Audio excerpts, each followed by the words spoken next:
Hello, and welcome to another episode of the Ecom Edge, the first e-commerce podcast focused on how enterprise brands, manufacturers, and teams like yours can be smarter with data, technology, and resources to gain that very important competitive edge. I'm really excited to speak to today's guest, who's had a long and storied career in retail, from literally a mom and pop shop to being an analyst at Gartner, and now he's an advisor with Third Eye. So we're going to get into that in a little bit too. And he's also a perennial fixture atop the Rethink Retail Top Retail Influencer list. And of course, I'm talking about Jeff Roster, who's been influencing of late through his podcast, This Week in Innovation. Jeff, how are you? Fantastic. Glad to be here today. Are you ready to have the tables turned on you and let me ask the questions? You know, it's really scary. I mean, politicians and analysts, really, we want to be talking. We don't want to be answering questions. As a matter of fact, if you answer a question, I'm going to redirect and answer back to you. So I don't know. I'm taped down, though, so I'm ready. Let's see how this works. I'm an ex-reporter. I definitely know the fear you feel. Well, first of all, I love your background, okay? Like me, you were a retail brat. You grew up in a family-owned meat and sausage wholesaler retailer. My dad owned a contemporary and Danish modern store, and fun little dinner conversations were looking at the conversion rates of the Danish kroner versus dollar to see if this was a good time to buy. That'd be a little story problem. I bet you had those same types of scenarios at your dinner table. Yeah, well, dinner table, like you in my dad's shop, I mean, he probably is the hardest working guy I've ever met in my life. Days, would start at 4 or 5 in the morning and go well past 6. When you're a sole proprietor, you're opening and you're closing. So dinner table conversations actually were quiet, but all day long, that's where, the price of everything. I mean, a small retailer's probably the most sophisticated person on the planet because they have to understand all costs about everything. My dad had a 7th grade education, lost his father in the Great Depression, got a nice education courtesy of the U.S. Army circa 42 to 45, came home, had a bunch of kids and started a business. So, but that guy knew where every single penny went. He understood supply chain. He understood customer relationship, everything. To this day, when I look at some of the biggest tech providers on the planet serving retail, all they're trying to do is recreate what my dad did intuitively. CRM, supply chain, all of it, financials, HR. Listening to your answer, I think I have an idea of what the answer is to the next question. So how much did your lens of coming out of a small retail business influence what you did and your approach as a retail analyst for Gartner and now your current role with Third Eye, where you're advising small firms? 100%, everything, literally everything. My entire worldview is based on looking at life through a retailer's eyes and looking at life through somebody that has to understand cost. So you can imagine how much fun it is being on my side of the table and dealing with tech providers or consultancies who, retailers, what do they know? No, actually retailers know a lot and a lot more than you do, to be honest with you, because one, they have to engage with a customer, and it could be a customer having a bad day. It could be a customer having a great day, and they're only as good as, and this is in the experience in the 60s and 70s.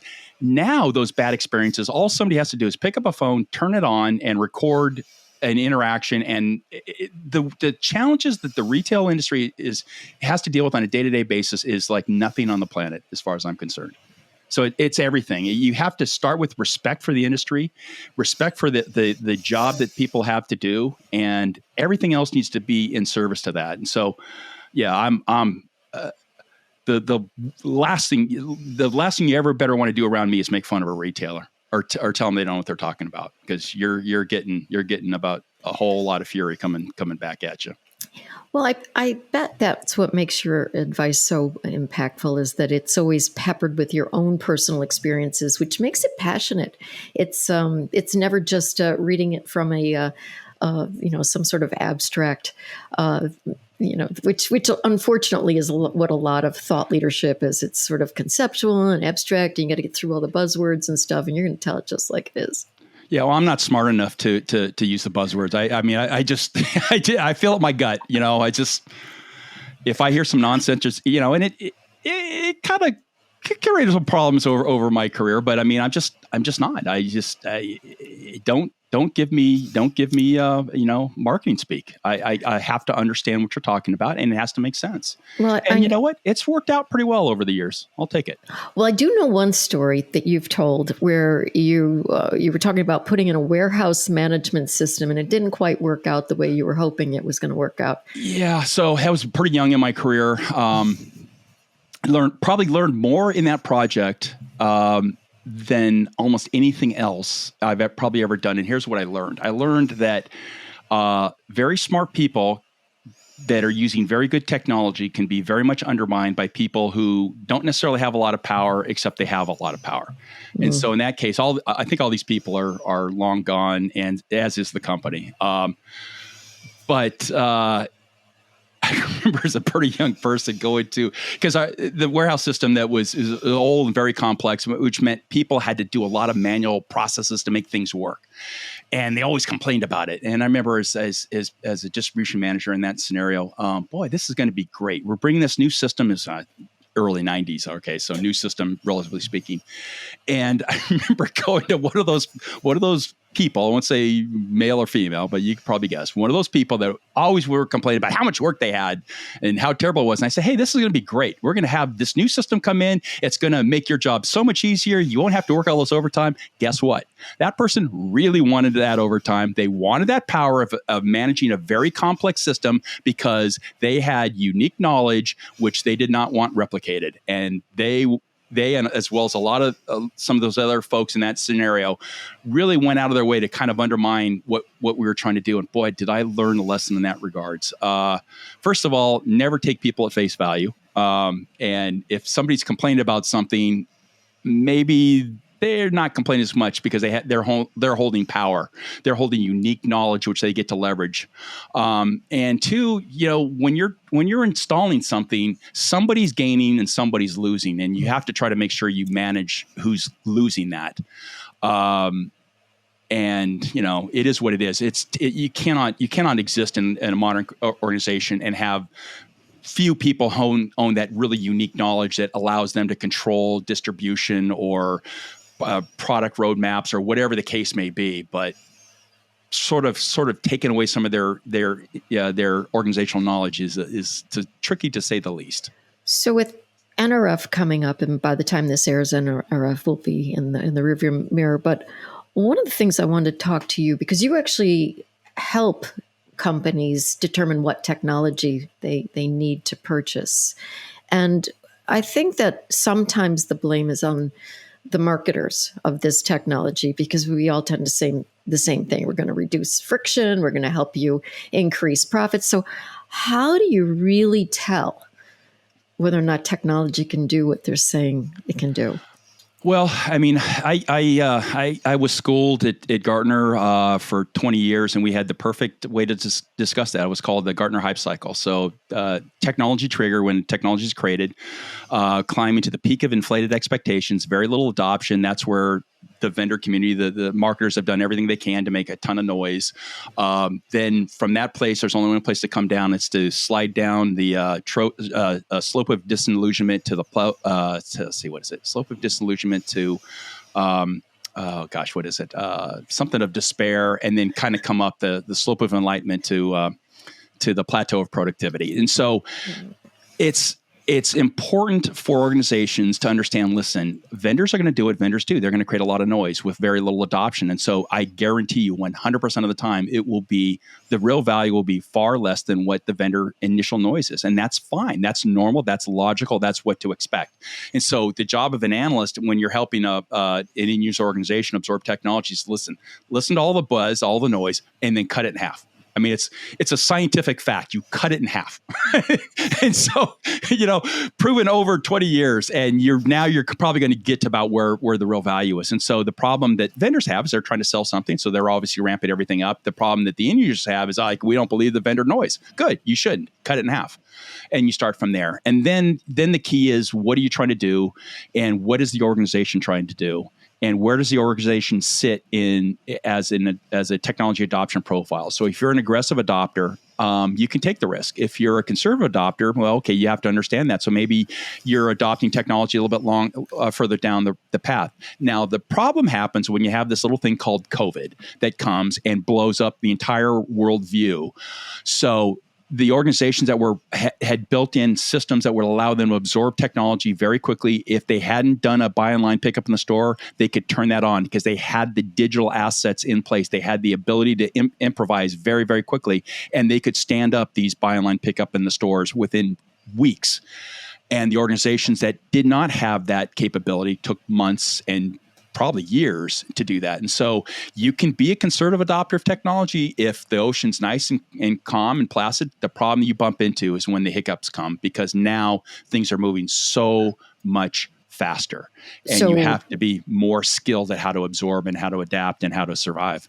So which camp would you advise people to be in? I mean, is it a luxury to be able to be agile and be an innovator, or is it? Yeah, well, so interesting. That's a really great way to think about it. So 10 years ago, 15, 20 years ago, everything was custom code. Everything was highly customized, great for the IT service providers, fantastic. You'd spend $1 to buy a piece of software and you'd spend $5 to customize it. Okay.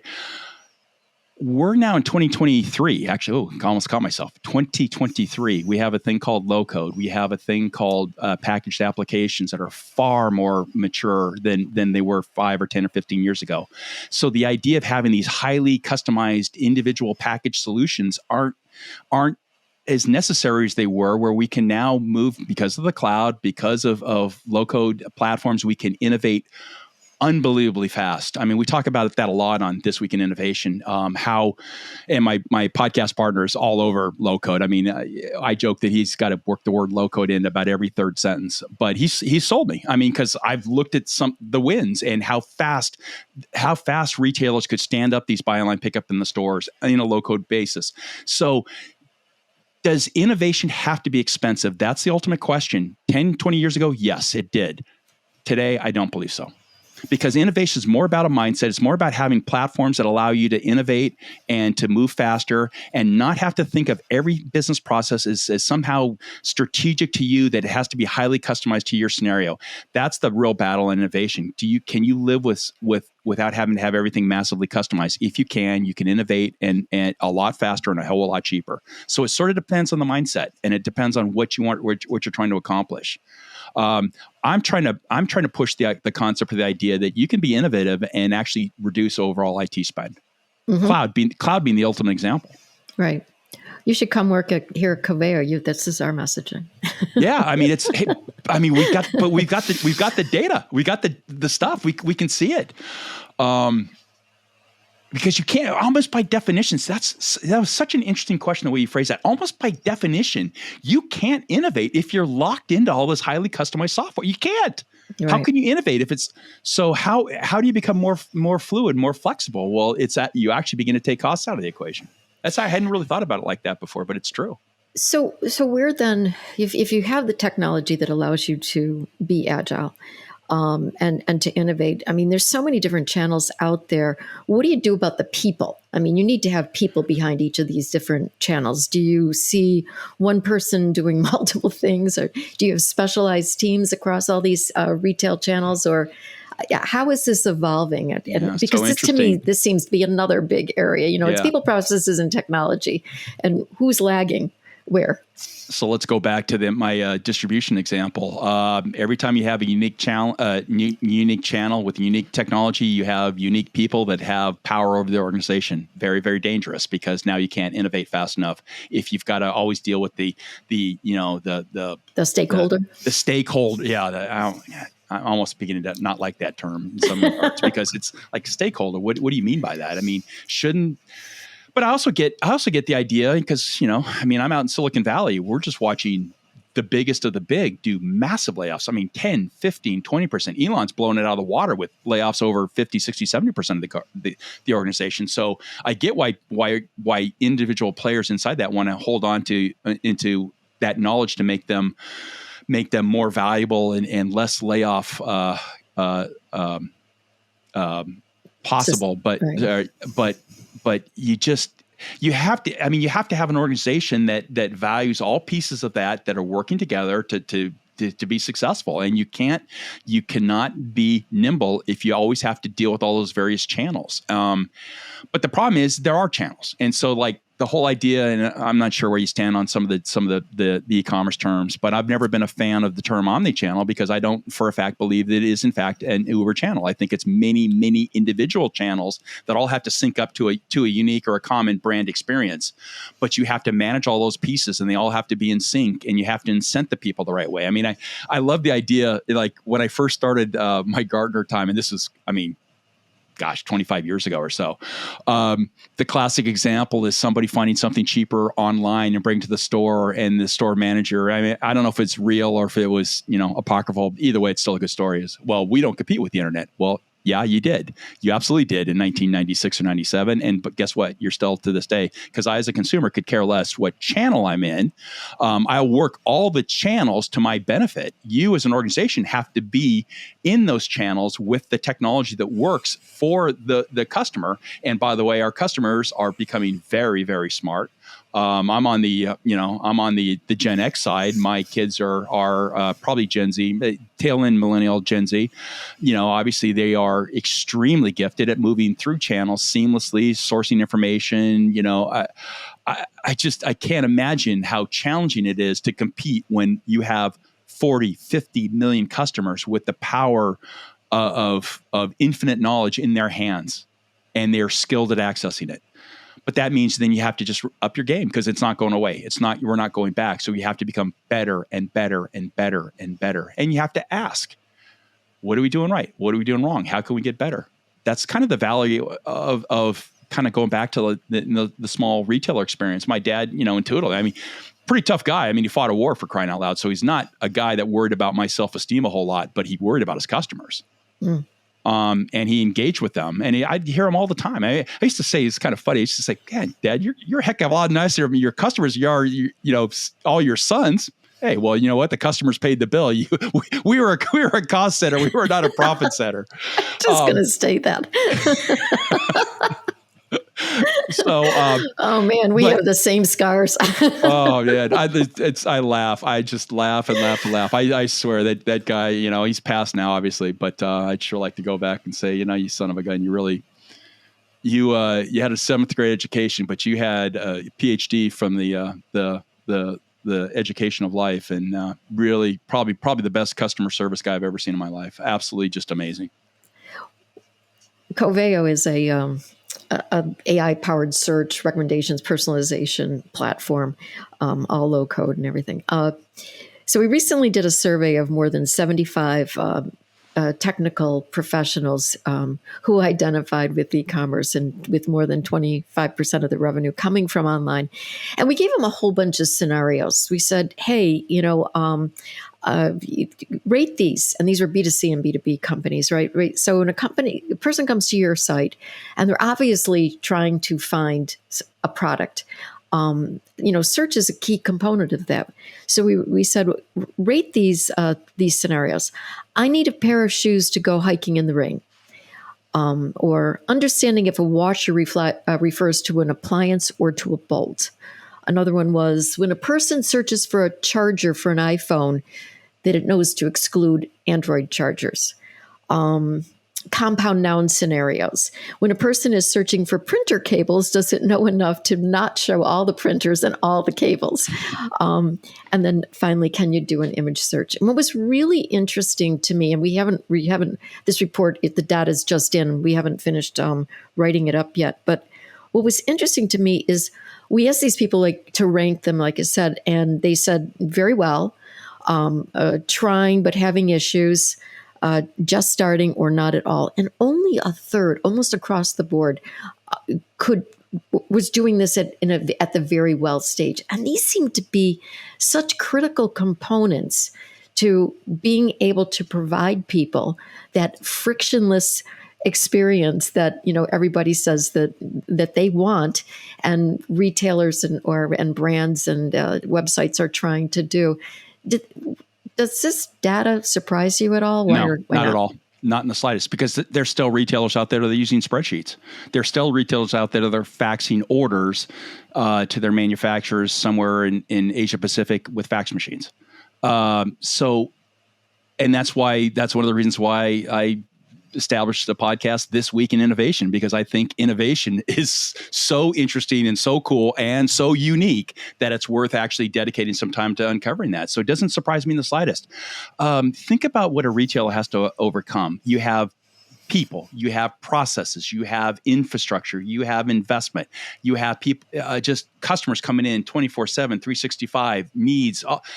When do you innovate? When do you have time to look and do things differently? You do that when you have the entire organization that says, how do we look at everything we do and do it better? That's a unique person, and that's a unique organization. That's why they're so interesting. Do you have to set up an independent skunk works?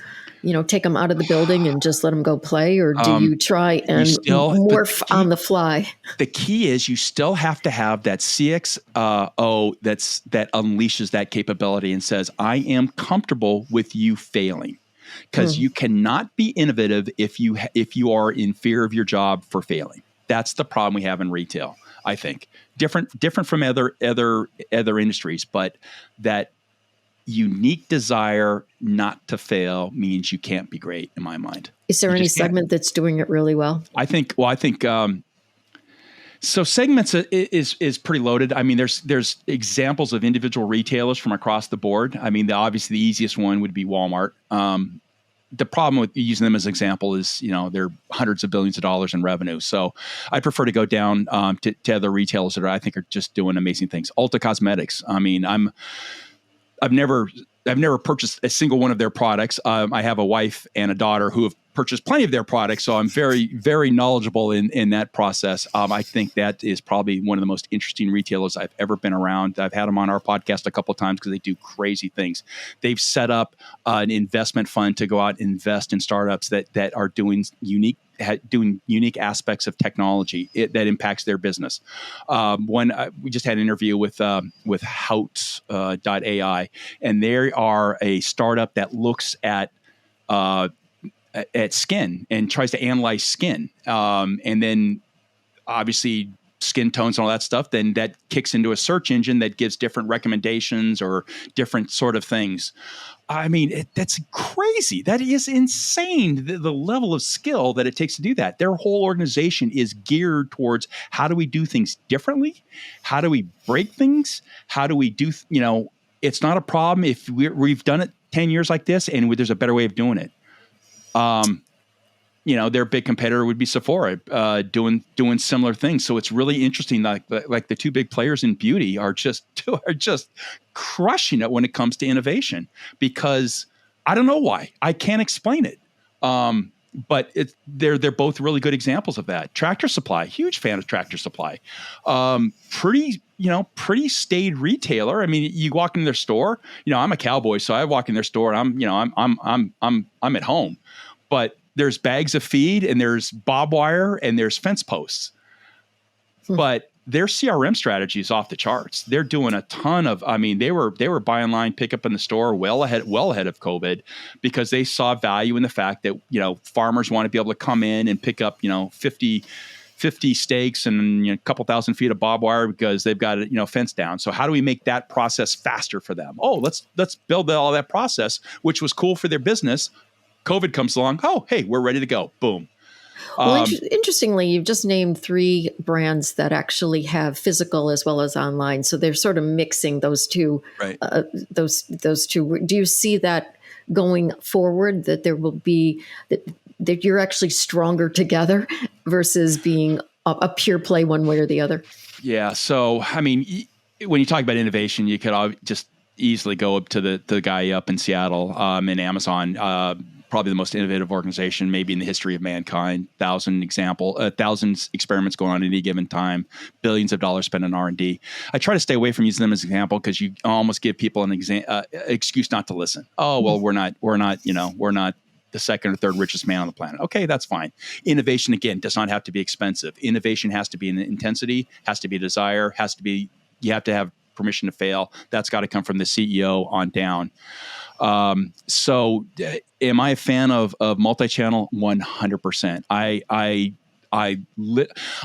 My wife had to threaten to lock me up because I was in the stores almost on a daily basis during COVID because I was so proud of the American and Canadian supply chain too, how it operated with grocery during the peak of COVID. I mean, starting from that Wednesday when the NBA canceled, but that Saturday when I went in and just said, I wonder, yeah, and sure enough, everyone, even out here in Silicon Valley, we're panic buying, then the stories of, people shutting down, and then those trucks kept rolling and they kept it going. And so I'm in the stores just watching this process of like, oh my gosh, this is what we built for 30 years and it's working brilliantly. I mean, almost against the odds. The American and the Canadian truckers kept it rolling and kept civilization fed. So I'm a huge fan of physical stores. I'm a huge fan of distributed supply chains. I'm even a bigger fan of a multi-channel experience where online and physical store work seamlessly. I will always default for going into a store. Always. I love that experience. I want to see these processes. I like going to a store. I like the checkout experience because I kind of, I flash back to what it was like being in my dad's startup, my dad's meat shop, where every sale was a conversation, every single one. So I kind of like that, but I also want to be able to source, product information online. I want to sometimes buy the shirt I'm wearing, Nordstrom.com, because, I forgot that, I'm going to be out with, amongst human beings again at NRF. I need some new clothes because I haven't updated my wardrobe. Nordstrom.com, boom. And it came. So all those need to work together. All those should work together. The survivors in retail, they will work together, and that's where the game's at. That you remind me of another data point that came out. Is that it's really hard to make all this data work together. I think it was like 75% of them are saying, we're having a tough time, bringing this data together to make it actionable so that we understand who the customer is at any point in their journey, wherever they may be.